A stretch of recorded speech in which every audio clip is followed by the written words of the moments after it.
সুপ্রভাত জানাই আমার প্রিয় সকল শ্রোতা বন্ধুদেরকে। আজকের কবিতা খেলা। আমায় নিয়ে তোমার খেলা হয় না কবু সারা, সকল কালে সকলখানে চলে তাহার ধারা।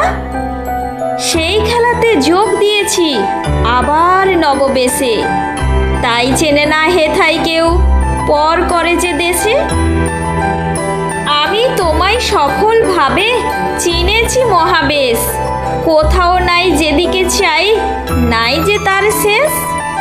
বালু কণার মতোই আমি আছি ধুলির সনে, হয়তো কারোর এই ভুবনে পড়ছে না গো মনে। আমার আমি ভুবন মাঝে খেলাই রই মত্ত, কেউ মানে না আমার কথা পরম যাহা সত্য।